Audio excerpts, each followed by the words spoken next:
Shalom peuple de Dieu, nous vous saluons partout dans le monde là où vous êtes. Zamba pambola bino, les deux amours pour la dimanche et Ramalamu na banda pour la bino na bisika bozwami, ba internaute nyonso ba kolanda biso na ba télévision, tika nzambe apambola bino. To ye lisusu liboso na bino na kati na banda ko bisika biso bozali pour memela bino bobo sambo malamu. Vous savez, la Bible dit que tout passera mais la parole de Dieu ne passera jamais. La parole de Dieu c'est celle qui reste éternellement. Donc il nous balance et pour les voilà, on a pour l'exatam on a vu nous sommes dans le ministère Cité de la Gloire, une église où ils ont mis bongo na kati ya ville Kinshasa, justement na commune ya Limete, na avenue Mombele numéro 75 juste na point ya avenue Mombele pe prince ya Lumumba. Alors lelo to meme libiso likambo moko o ezali très important. Et la semaine que nous venons de passer, on a eu à parler d'un thème qui a été vraiment très intéressant, avec lequel tout le monde a été béni. Le thème c'était la longue vie, avoir une longue vie. Et je ne suis pas mieux placé, j'aimerais que l'homme de Dieu, que je respecte beaucoup, qui est mon papa, notre père spirituel, le révérend pasteur Romain C, qui est celui que nous appelons le général de Kitona spirituel. Avec lui, nous allons partager pendant un moment et juste après, vous aurez tous les détails. Si je parle le même langage que la régie, nous allons prendre notre papa qui est le pasteur Romain C. Bonjour papa Romain. Vraiment, nous avons essayé de sur le plateau de MCG Télévision, dans Mokonalelo. Alors, nous avons des internautes qui ont la télévision. Nous lancer quelque chose pour un thème pour partager longue vie.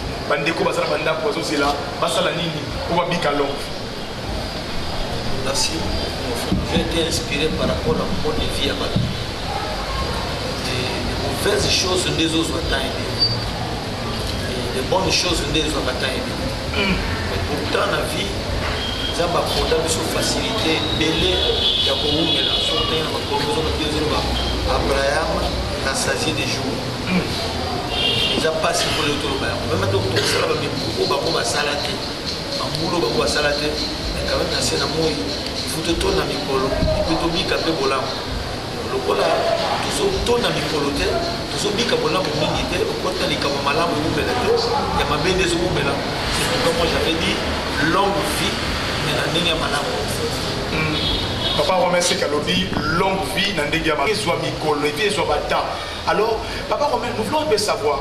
Alors, qu'est-ce qui a fait à ce que vous avez inspiré na thème wana? Qu'est-ce que vous avez constaté même dans l'église où vous avez kamba afin que vous soyez Nzambe a pesa yo katina yo parce que mingi na yebité pour la biba sana Nzambe et ça la des fois yo kanisi likambo après Nzambe tio pe na motemo lobela yango ou bien vous allez ka bona yebité likambo ya kindengeni. Qu'est-ce que vous avez constaté à l'église? Nzambe tiengai à cœur na lobela na kanisi ya mode de vie parce que vous savez battre moko à zéro pondeli na yo sambeli otei et puis aussi baba dis-moi sur la demi à chaque thème de l'église on a des témoignages à chaque thème on a des témoignages et on a valobité on a inspiré tata otia na musala nzambe oloma c'est-à-dire nous allons inspiré par rapport à l'église par rapport à nos kamaloko ko limpate na la vie ya batoti et nous sommes bons nous luka vie na mako péché ils sont en train de pleurer demander à Dieu de sorte que Paul va changer vie ya batoti. Mais nous sommes là, par après, nous avons la vie à mon tour. Nous avons la vie à mon tour. Nous avons la et puis après 3 mois, nous avons la vie. Nous avons à côté de après 2 ans. Nous avons la bateau, nous avons la célibat. Ils ont la temps, mais nous sommes à côté de la temps. Nous avons la célibat pendant 15 ans, nous sommes à côté de la 3 ans. Pour la nullité, pour la 15 ans, célibat de 3 ans. Kaka oya malamu ndeza la mukuse oya mabefo bumela. C'est pourquoi ça m'a inspiré ngai il faut te ya bato pesa ba principe comment on doit causer la peine à longue vie. Nyonso ya ka nzambi te biso beto na pas la responsabilité. Na makamusu zo kota nango nzamba ta zate na kati ya makambo wana mais yo moko poza na pas la responsabilité ndenge ni pe ko kumela na moi na eloko position ko batela moniki. Nous avons une longue vie dans le côté spiritualité, nous avons le côté social, nous avons le makambo na lobby lelo. Ce côté là dit makambo ya on a été le makambo ya Noé. Makambo za lobby na biso après déluge. On appelle la carte responsabilité à moto ezali. la responsabilité. C'est ça. Merci Landa Bisso, je crois que Koyoka, Ezali, l'homme de Dieu, le révérend pasteur Romain Sekemadia. Et tant que Tozo Tia Biloko Yaboye, pasteur Azol Bomakambo Yaboye, et ça quand on a bateau Basa Awati, et Zalosa Moussika, aux ailleurs. Quelque chose peut aussi t'arriver aux hommes qui Makambo et Malamu Yozo Lukanavina Yo, et Zo Melate. Bien aimé, n'hésite pas à couper à l'homme de Dieu. Je crois que je passerai son numéro parce qu'il va continuer encore au Yakoloba pour comprendre quelque chose. Son numéro c'est les 00 243 89 24 53 372. Je recommence 00 243 89 24 53 372. Voilà le numéro plutôt, il y a l'homme de Dieu. Bien aimé, ce qu'on a dit Kambunayo, et ça le sawapi. D'ailleurs, pour ton information, déjà, à une église, Toza Osika, des Katolobaka, Mosika na miso me pembeni na molimo.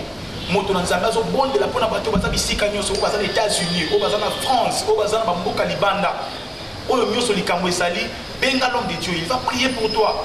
Et quand il va prier pour toi, okomona makambo ezo simba. Alors, bien aimé, Naliki, le pôle, tout ça, ça a été belleté, tout le monde sous homme de Dieu pendant un moment. Donc, la plupart,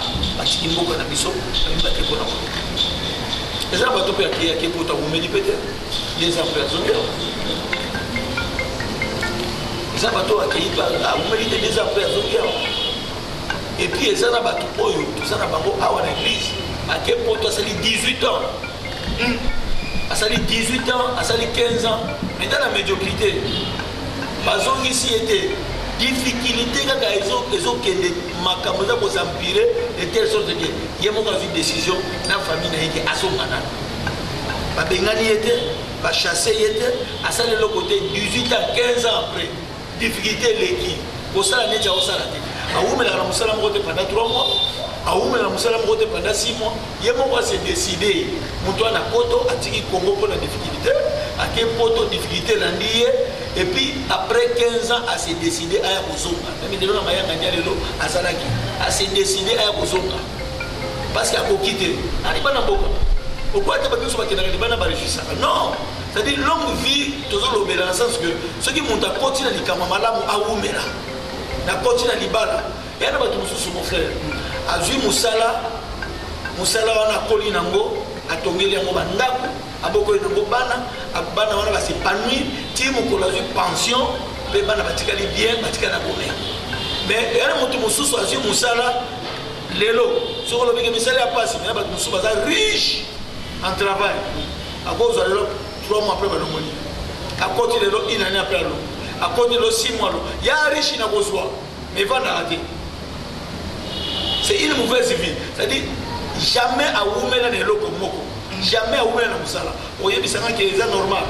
Pour la Nina Zoka Missala. Et puis à Oumela n'a pas pourquoi. Missala Mozo. Et là, mon moussou soit côté la Moussala, à travers la INSS, à travers notre banda côté à Vanda. Si le lot tombe à Vanda Kavana. Et là, mon moussou a quel poteau à Vanda Oumela et l'eau comme on la pète. Moussou, a changé, a changé.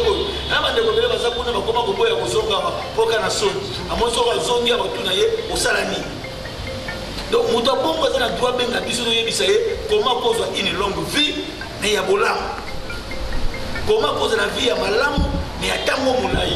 Donc, on a commencé avec Abraham à tout. Nous avons besoin de dans Genèse chapitre 9. Tango Mukili et Dindaki, après déluge, nous avons besoin de Noé Wumbela. Mutu oyo akoluka alia yo alongola molema lona bo moinga na kolongola. Et puis bolia posa la bien, posa la à l'aise. Azo yebisa Noé. Et puis bobota. Posa la vie à molai. Soko tani ni kolo ya Noé na sena na moyibi ou combien. Et ça biloko nzamba pesa. Ce qui monta lobi ko longona nzamba lobaki. Bongo Yesu dela ya longona yo. Nzamba tiki ba biloko lobi soki monta ngasi mabino soki mbula bo. Nzamba kuta lobi soki mbula bongo elinge beta lisusu. Ebo mamukini. Natiki arc-en-ciel n'a pas suspendu. À tout moment, pour le moment, nous allons arc et banodique. Pour contrecarrer Mboula. Nous allons nous dire, c'est un zabaté empêchement pour nous taper. Et puis, comme on a l'homme, on a volé à mon tour. Mais les lois, tu vas lire à mon tour. Moi, on a bouqué des abaliers. Moi, on a 6 mois baliés. Pourquoi et pourtant makamunza basi aloba les yeso ayata ina mumba grâce na longoli biloko na te et ça biloko nza batika ke bisi no de génération en génération c'est pourquoi un monteur ceux qui bongo yi makamuno so malamu si makamu o umela kana ngote o koti na ngo o umela ngote c'est qu'il y a un problème tantôt na vie na bino la famille Jonas Saza soit Saoul azana kati soit Akanzali les bazo qui plus à Jéricho ayibaka biloko ya bato yana bato muso sala mabebi no so e batem mbebe zo kola na famille. C'est pourquoi nous avons proclamé longue vie, mais il y a meilleure vie. Vie moulaï, mais il y a bolam. Vie moulaï, il y a bolélate. Parce que nous avons dit que nous avons dit que nous avons dit que nous avons dit que nous avons dit que nous avons maximiser encore davantage. Bisso, pour hésiter, si tu as quelque chose, au moins que quelque part, ma caméra lobby est allié. Bien aimé, je recommence le numéro de l'homme de Dieu, c'est le 00 243 89 24 53 372. Benga biso na numéro wana moto nzamba ya makana ya nyeso ezata bengi obengi aussi moto moko papa zala ki té soki obengi pour na likambo na yo il va prier pour toi. Dans cette église nous avons des témoignages pour komona mikoza koya semaine prochaine déjà beaucoup zwa ba témoignages donc l'extérieur ba témoignages mais restez branchés na chaîne na biso MCG TV. Donc, Ministère Cité de la Gloire Télévision. Au sur biso na YouTube, au talibiso, au la page na biso, au la page na biso, Ministère Cité de la Gloire, au comme la biso na compte Facebook na biso, Ministère Cité de la Gloire, au na compte ya pasteur Romain Seke, au taper na page na Romain Seke Ministry. Nous avons ma page pour retrouver Bisso. Il suffit seulement de taper Ministère Cité de la Gloire pour que vous engagez Bisso. Pourquoi il y a dimanche à l'église, pourquoi il n'y a pas molipo na yo, l'homme vient à Makamu na yo, l'homme vient à Makamu yaban, nous avons nyoso pour balandi Bisso, Zambé a commencé que à cause engagé pour pas molabino. Il a souhaité que papa a pas molayo pour pourquoi les lots au tika nous les nous à la quitter. Nous sommes au département, nous avons Bomba, Pamboli. Et n'a pas voulu monter sur la division pour aller là. Nous avons souhaité vie na yo ezala molayi mais na ndenge ya malamu. Oza na vie ya molayi auto na mikonase na moyo mais na souffrance. Amen. Auto na mikonase na moyo mais na bolamu. Amen. Makambo ba parents na yo ba sala te ya malamu yo sala yango. Esika ba dekono ba lekana te na ndenge ya bien yo lekana wana. Nyoso bango ba rata mais yo za na facilité ya kusala yango pe olonga na sena moyo ko. Soyez tous bénis au nom de Jésus-Christ. Amen. Est-ce que vous pouvez mettre Jésus ma Journaliste et